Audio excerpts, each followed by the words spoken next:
If you're listening to this podcast on a quiet morning, I want to invite you to pause for a moment, close your eyes, and imagine that we're about to begin a journey.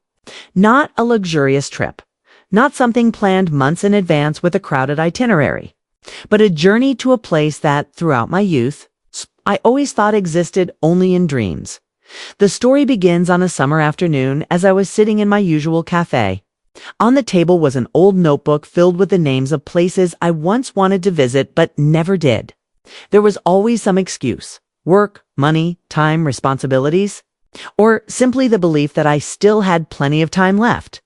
I remember it so clearly, the breeze drifting in from the window, soft as a whisper, and for the first time I realized, if I kept waiting for the right moment, I might never go anywhere at all.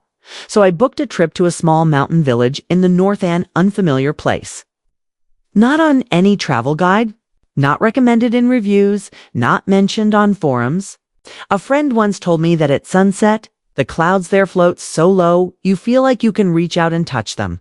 The bus left the city just as the sky turned dark. Streetlights trailed behind us, replaced by wide, empty stretches of night. I leaned my head against the window, watching the houses grow sparse, the fields open wider, and the mountains appear as faint silhouettes in the dark.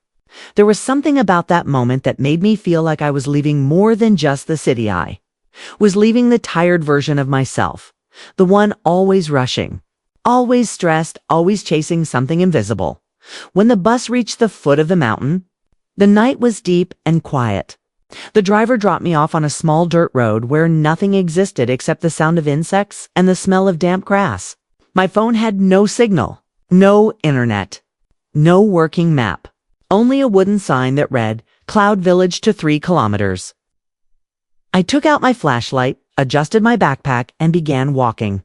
The gravel crunched beneath my feet, the air turned cooler, and with every step, it felt like I was entering another world. There were moments when fear crept in, fear of getting lost, of not finding a place to sleep, of making a reckless decision. But then I looked up at the sky and froze. Millions of stars. Bright, sharp, so close it felt unreal. Living in the city for so long had made me forget how breathtaking the night sky could be. When I finally reached the village, only a few houses had their lights on. An old man stepped outside holding an oil lamp. I greeted him awkwardly and asked if there was any place for travelers to stay. He simply smiled and said, "My house has an empty room. Come in." The wooden house was simple and warm, with a lingering smell of firewood.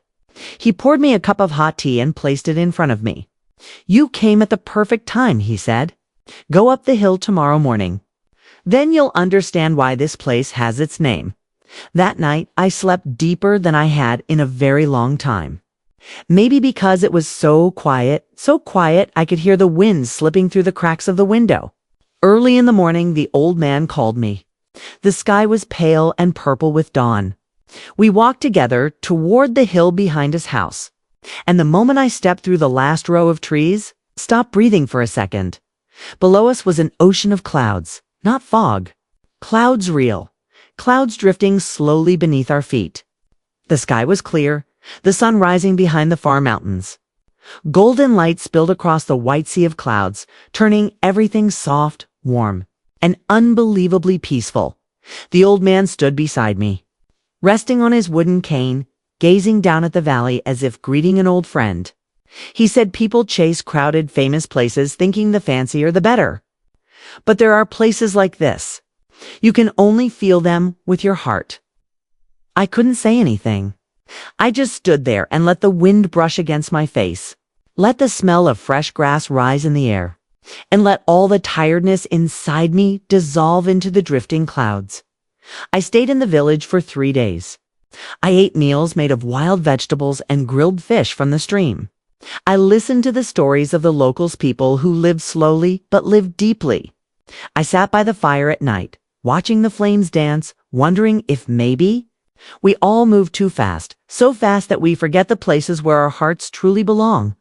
On the day I left, the old man walked me all the way to the end of the road. He gave me the same gentle smile and said, "If life ever tires you out, come back. The cloud hill will still be here. On the way down the mountain, my phone lit up again. Messages, emails, notifications, all rushing in like a storm, pulling me back into the world I came from. But something inside me had changed. I realized that sometimes, to find yourself, you don't need to go far. You just need to go somewhere quiet enough for your heart to speak. And that's why I wanted to share this story with you today.